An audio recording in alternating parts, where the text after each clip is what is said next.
Let's take a moment to hear from this week's sponsor, HelloFresh. With HelloFresh, you get farm-fresh, pre-portioned ingredients and seasonal recipes delivered right to your doorstep. Skip trips to the grocery store and count on HelloFresh to make home cooking easy, fun, and affordable. That's why it's America's #1 meal kit. Pre-portioned ingredients help cut down on food waste, while step-by-step instructions make cooking a breeze, not so much of a chore. HelloFresh gets it you want options when it comes to what you want to make for dinner, not just the same old thing all the time. That's why they offer 40 recipes to choose from every single week, so you'll never get bored, and you can always find something new to try and love. And personally, that's why I love HelloFresh, because I live alone, and it's easy for me to turn to HelloFresh for a quick and easy meal. So go to HelloFresh.com/whokilled50 and use the code WHOKILLED50 for 50% off plus free shipping. Again, go to HelloFresh.com/whokilled50 and use the code WHOKILLED50 for 50% off plus free shipping. This is America's #1 meal kit, so enjoy HelloFresh.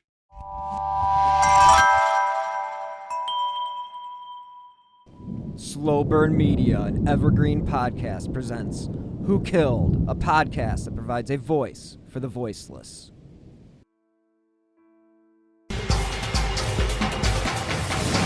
This young man was 22 years of age, a very nice young man from a very nice family who went down to a concert and was killed there at the concert. July 18th, 2014. Corey Barron went to a Jason Aldean concert at Progressive Field with his brother, sister, and some friends. But he never made it out of the concert venue alive. There's no question in our minds that it's a homicide, and there's no question in most people's minds. If they look at the facts and if they look at the circumstances. 4 years later, Corey's family still wants to know what happened. And they are now offering a hefty reward in hopes of finding the answer. The family has decided to increase the reward up to $50,000 for information leading to the identification and prosecution of anyone involved. Retired FBI agents Dick Wren and Dave Lyons, investigators with the International Research Group, have spent the last few years working on the case for the family. This picture shows the 2 feet by 2 feet garbage chute. Police say the 6'2" Barron went down. His body was found days later in a Lorraine landfill. It appears that someone beat him, took him inside that room, and placed him in the chute, and that his body fell 4 or 5 levels. The Fox 8i team obtained these new pictures of Section 570, an area right above Section 468 where Corey was last seen alive. Investigators are hoping someone in these sections saw something and will call them. If they took photographs, particularly those two sections, 468 and 570, that night, we would like to take a look at that. We're particularly interested in identifying the people in the first 1 or 2 rows because they would have had the best line of sight to that area where Corey was seated and where he would have left from en route back to his family.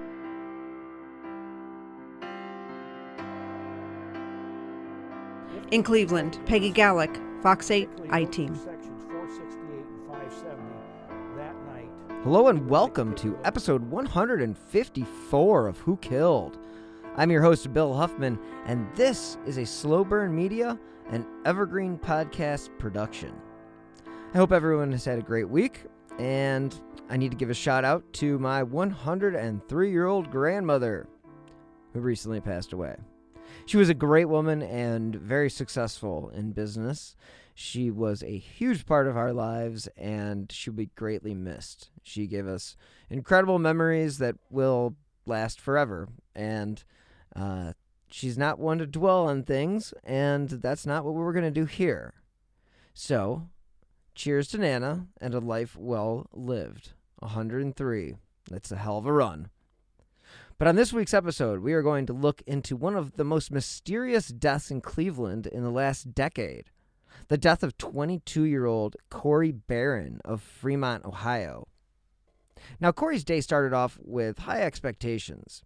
He and his friends and family were heading to a country music concert featuring Jason Aldean. They were headed to Progressive Field. This is where the Cleveland Indians of Major League Baseball play. It was meant to be a night of fun with friends and, hey, a few cocktails. Now, unfortunately for Corey and his friends, the night would be forever remembered for what happened during the concert and the fact that Corey never actually returned when he left his section. Cleveland police said they needed the public's help in locating the missing 22-year-old. As I said, he was last seen at Progressive Field during the Jason Aldean concert on Friday, July 18th, around 9:30 p.m. Now, according to reports, he was in section 468 with some friends, but he was not seen again after he went from one section to another. A lot of this reporting comes from Cleveland.com, and we thank them for their excellent reporting on this particular case. The day after the concert, the family and friends were clearly concerned for Barron. They would go on to tell reporters and authorities that this was a responsible kid, and it's not like him to be going out on his own and not to be heard from. Now, police said they checked security cameras, but unfortunately, the crowd was so large, and with people coming in and out, they were unable to find him leaving the stadium. Now, Cleveland police would go on to search the area on foot and in the air. His friends say they were trying to do their part to help locate him. They told reporters at the Plain Dealer, quote, "I'm in the process of making flyers now," said Kent Weaver, Barron's friend. Quote, "There's a bunch of us going up the next couple days to put flyers up and to help try to find him." Now, Barron was a 6'2" white male. He weighed about 225 pounds, so we're not talking about some little guy. He was wearing jeans and a T-shirt with an American flag bandana around his head when he was last seen near Gate A at Progressive Field. Now, at the time, police were asking anyone with information to call their hotline or their direct line, which was 216-621-1234. And the 1234 is a classic police line. Again, the search turned out to be fruitless, and that was until a landfill worker actually discovered the body of 22-year-old Corey about 1:45 p.m., a few days after he had disappeared at the Lorain County landfill. He had been, again, reported missing on Saturday. Now, the captain of the Lorain County Sheriff's Office confirmed that the body found at the landfill was Barron. The body was found in a garbage truck that makes stops in the Cleveland area. The chief went on to say that it was too early to speculate on Barron's cause of death. Cleveland police investigators Commander Jim Chura confirmed that the Jason Aldean concert ticket was still in Barron's pocket when landfill workers discovered the body on that Tuesday afternoon. While the dumpster containing Barron's body was at the bottom of Progressive Field and was accessible by a chute from the stadium's 5th floor where Barron was sitting, it's quite the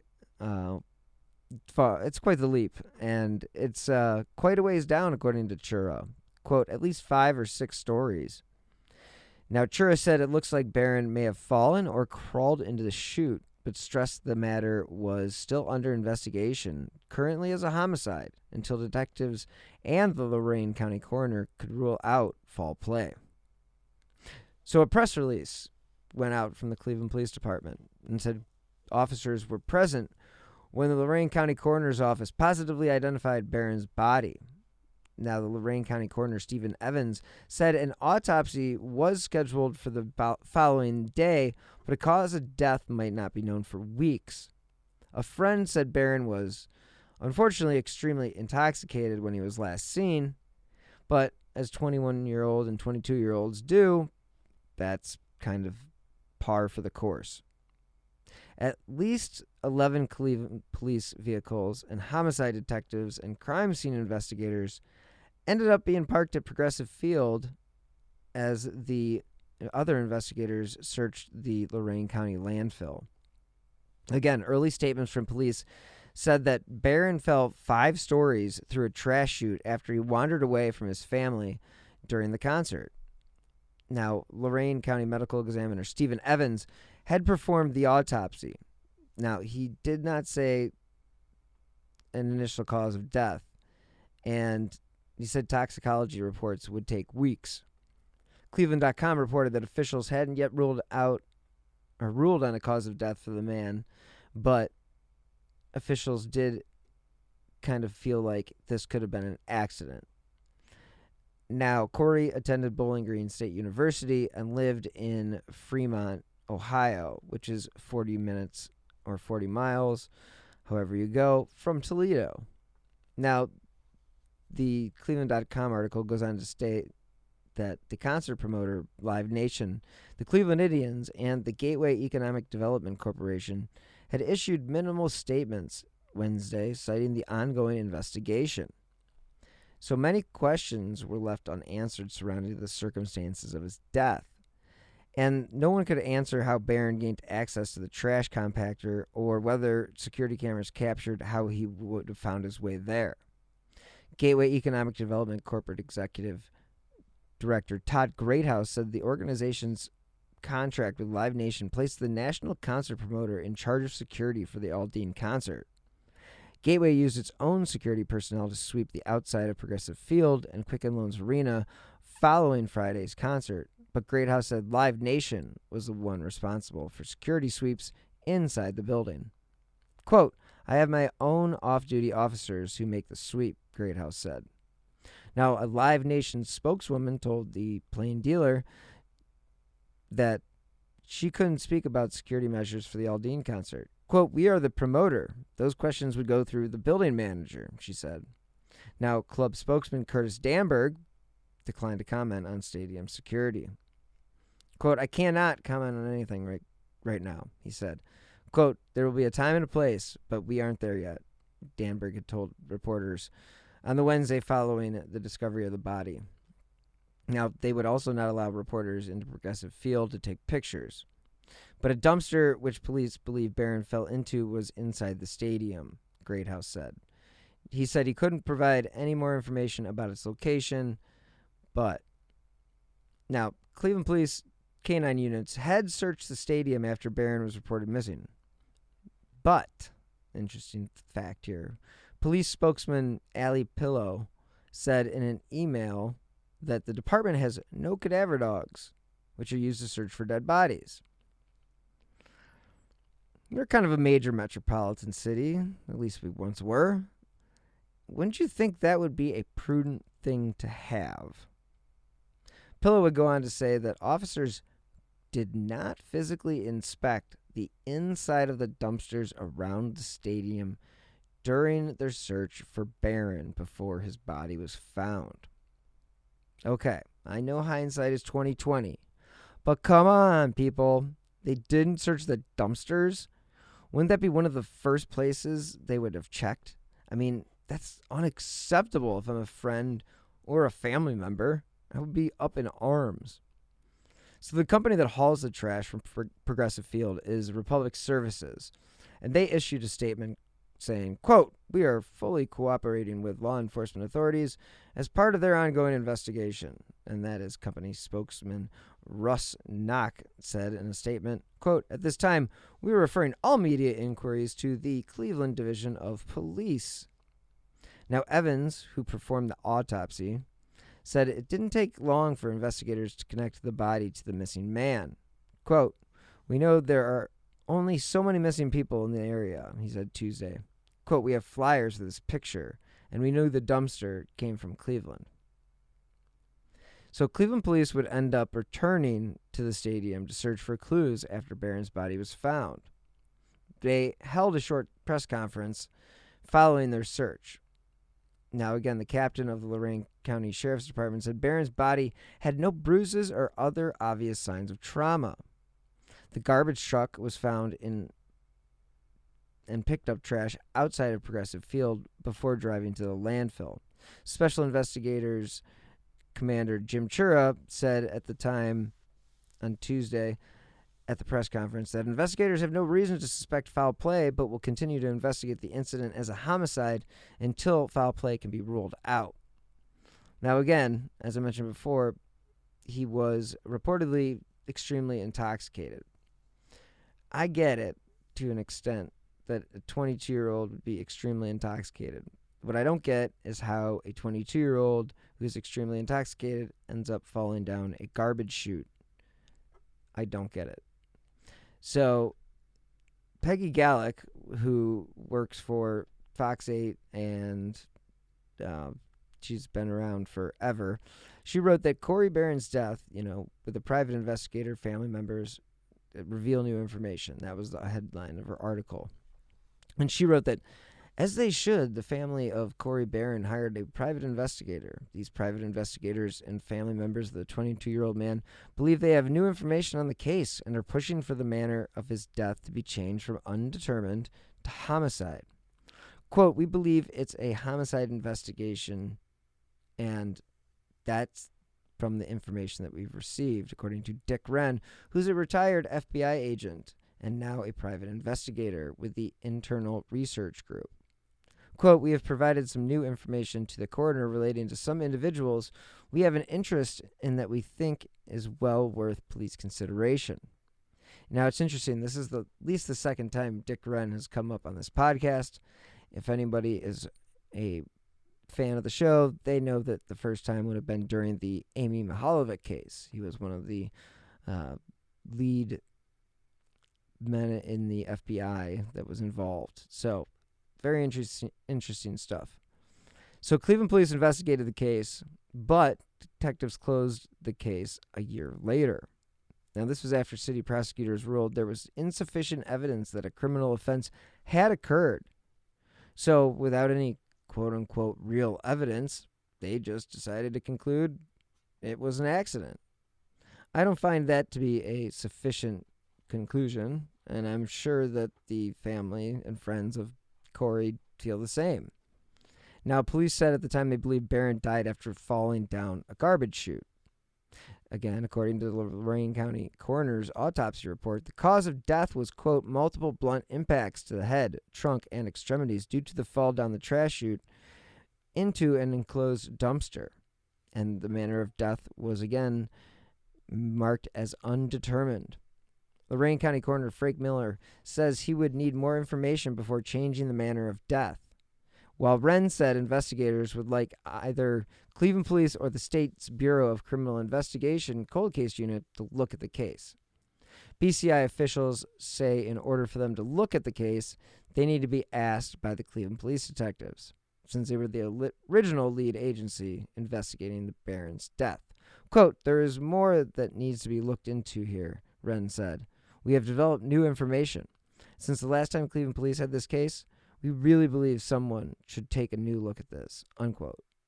Again, the autopsy report showed that Corey suffered from some injuries prior to his death, and a source had told investigators that he witnessed some men allegedly urinating and spitting at people in the section where Corey was last seen alive.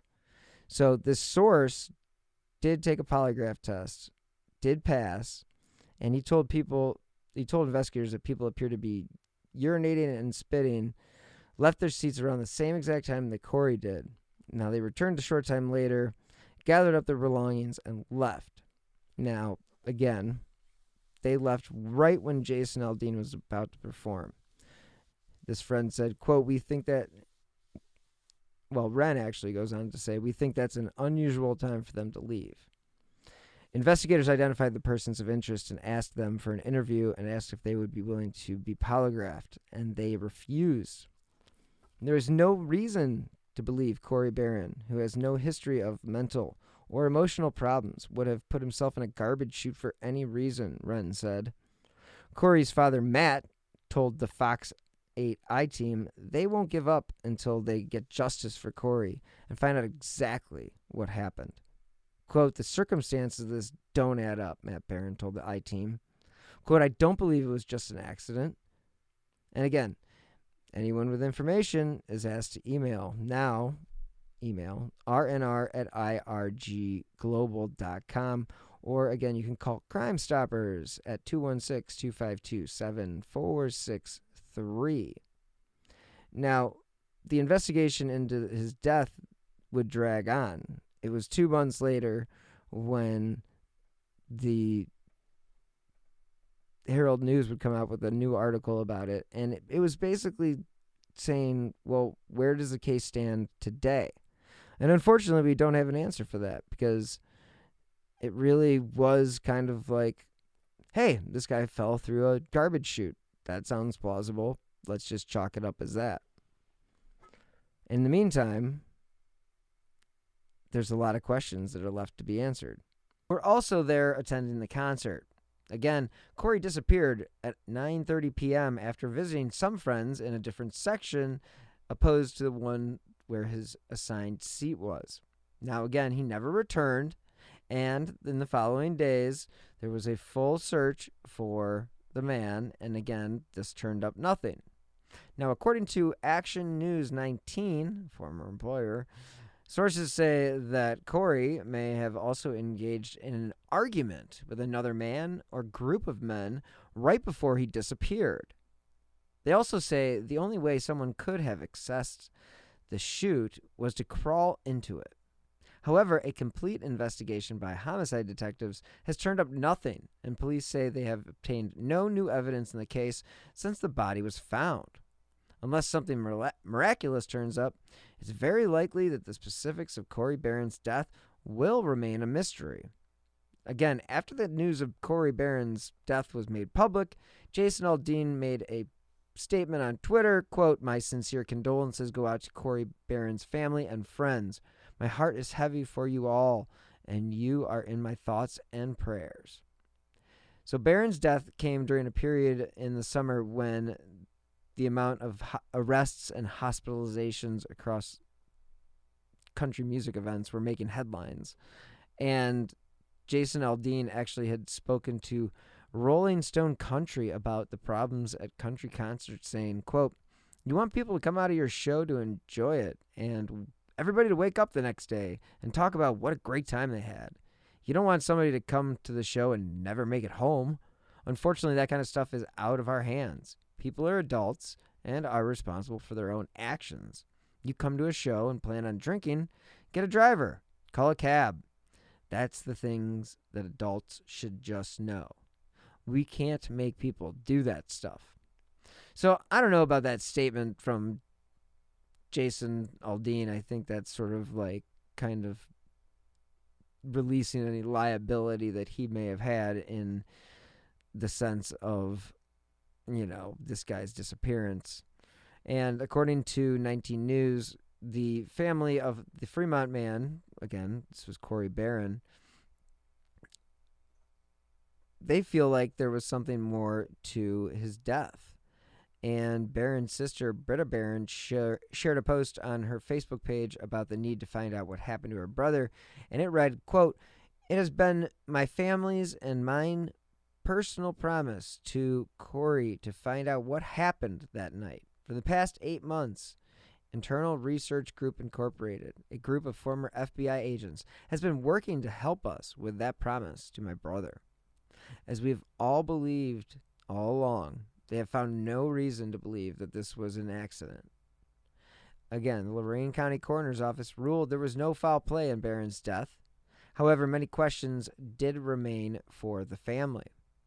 Police suspected Barron fell several stories down the garbage chute. Again, think about this. You're wasted at a concert. You go looking for the bathroom. What the hell are the chances you're going to fall down a garbage chute? Not very good, even if you're as drunk as the drunkest person ever. It's very Elisa Lamb esque in the sense that this guy just sort of disappeared in the middle of public. It's really bizarre. And of course, you know, police eventually get around to looking back into the case. And this is, again, Peggy Gallick from June 21st, 2021. And she wrote for Fox 8 that The I-Team has learned that Cleveland police are now reviewing an investigation into a man found dead in the trash after a concert at Progressive Field in 2014. The move to review the case comes a few weeks after the Fox I-Team reported that private investigators and family members are pushing to have the manner of Corey Barron's death changed from undetermined to homicide. She goes on to write that on July 18, 2014, Barron went to the Jason Aldean concert at Progressive Field with his sister, brother, and some friends. And again, he was last seen at 9:30 that night. His body would be found a few days later in that landfill from a dumpster from Cleveland. Now, Cleveland police did close Barron's case in 2015 after they ruled that there was insufficient evidence that a criminal offense had occurred. But police said at the time they believed Barron died after falling down a garbage chute. Now that private investigators, who are all retired federal agents, they spent the last 6 years working on the case, and they say they believe that the 22-year-old graduate was most likely murdered. Quote, "We do not believe he accidentally fell down that garbage chute and died," said Dick Wren. He pointed out that Barron had injuries to his head and ribs that happened prior to death. It's our belief that he got in an altercation with persons unknown and he was hit both on the head and in the ribs and placed in the garbage chute. Our investigation has developed some leads that are better than the ones by police agencies because we have the ability to obtain DNA samples from possible suspects. Now, Corey's father, Matt, said the family was relieved and pleased that the homicide detectives are going over the case again. And again, he says, quote, we were together as a family and didn't come home together. It's never been right. It's just never been right. So, like I mentioned before, if you have information about this case, you can actually reach out to the IRG Global Group, and their email address is rnr@irgglobal.com. So, again, Corey, unfortunately, walked away from his friends and family. And his friends and family last saw him when he was highly intoxicated. It's just one of those situations where anything could have happened. And I hate to say that because this is such a tragic case of a family not knowing what led to the demise of their son, their daughter, or their son, their sibling, their friends.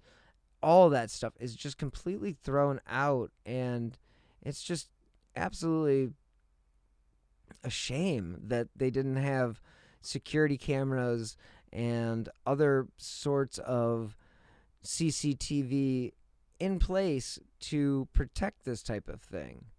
I know that the family did eventually put out a $50,000 reward, but again, his death was ruled an accident. Now, the family, again, like every family, would dispute that notion because of the fact that why in the hell would he go in a garbage chute? It just doesn't make any sense.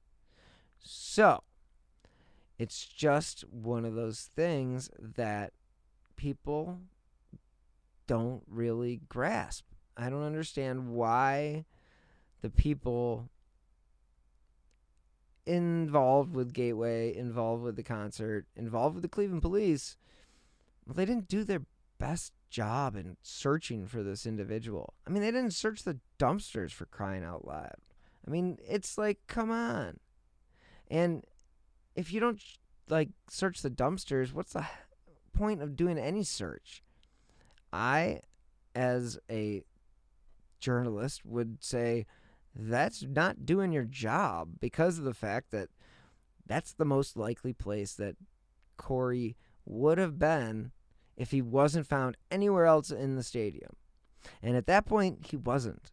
So the fact that you, as Cleveland police, dropped the ball when it came to looking where you needed to look, that body wasn't discovered for another multiple days, and evidence easily could have been lost because of that. It's part of your job. Investigate the dumpsters. You can't go to the parents and the family and say, hey, you know what? Your son was really intoxicated and he fell down the garbage chute. Case closed. I would not accept that as a family member, nor should they. That's not a good enough explanation. We live in a digital world. This is a place where cameras and everything should be readily available. And the fact that they cannot locate him on any sort of closed circuit television or security cameras or ATMs or people's cell phones, it seems shocking. I mean, it's reminiscent of Brian Schaefer from Columbus, who disappeared while out with friends. But this case, again, has been brought to my attention on multiple occasions. I remember when it happened. I am from Cleveland. I remember when this poor man disappeared. And it was one of those cases where you felt like clearly there was some foul play. Again, this concert was at Progressive Field. It wasn't like this was in the flats like in the 80s and 90s where people were falling in the river and just dying every weekend. I mean, that's the whole reason that the flats don't exist in the same sense that they did back then. Drunk people apparently like to fall into rivers. Just look at all of the people found dead in rivers. But that wasn't Corey. Corey was found dead in a dumpster. So what does that leave you with? That leaves you with the fact that Corey either ran into somebody who did not like whatever Corey was saying, or Corey didn't like what that guy was saying, and then boom, here you go. It's just an absolute disgrace that there isn't a better conclusion to this case. And I know that rhymed, and unfortunately that is what happened. So this case is more frustrating because it seems like there should be more evidence of Corey's last moments. I mean, I understand it was busy, and I get the fact that, you know, he was unable to be seen, but I think that shines a light on the somewhat sketchy control of concerts. I mean, I don't like to constantly be recorded, but I'd like you to explain the rationale to the family and friends of Corey Barron if you're against more security cameras. So this may be a crime gone unpunished, or it could be a tragic accident. I just wish there would have been surveillance in the area where the chute was located. And another question, why the hell wasn't the chute locked? Why did everyone drop the ball when Corey was first reported missing? And by not searching those dumpsters, how much evidence was actually destroyed? Unfortunately, just like the coroner, we may never know. All I can say is if anyone knows anything about his death, please contact your local police or use Crime Stoppers. And on that note, that will do it for this week's episode of Who Killed. Thank you so much for listening. For the second year in a row, I will be representing Who Killed Amy Mahalovic, and my passion case at Podcast Row for CrimeCon 2022 in Las Vegas. It's definitely a bucket list item for any true crime fan. The dates are April 29th through May 1st. If you want to save money on your ticket, you can use my promo code AMY2022. If you enjoy this podcast or any of my other shows, you can help support the show by clicking on the donate button on the left-hand side of Slow Burn Media. Again, that's slow minus the W. You can also contribute to the show via the Venmo app with my username at Bill-Huffman-3. Every contribution does help keep these Slow Burn podcasts running. If you want to support the show by leaving a 5-star review on Apple Podcasts or wherever you listen, that would be great too, because that helps keep the cases that I cover in the spotlight. As you know, I drop new episodes every Friday. If you want to stay up to date with the cases I have covered or what's coming in the pipeline, please feel free to follow me on Twitter at BillHuffman3. And of course, thank you guys so much again for listening. Until next time, be healthy and stay safe.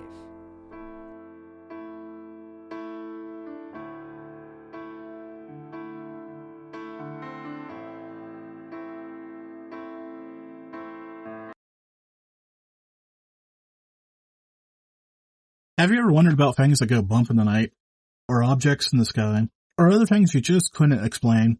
Then join me, Jim Mallard, on my podcast, The Mallard Report. Each week you'll find engaging conversations with guests who are authors, historians, and scholars who lend their expertise as we discuss current events and venture into the fringe and paranormal.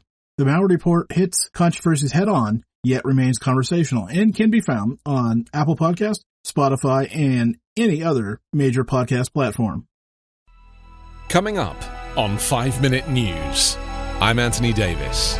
You might think it's partisan because maybe it's critical of one side or the other, but it's not. It's just the truth. And I think that's also something that's kind of unusual for Americans listening to the radio or to podcasts, because the news landscape in the States has been so partisan for so many decades. So 5 Minute News is verified, truthful, independent, unbiased, and essential world news daily.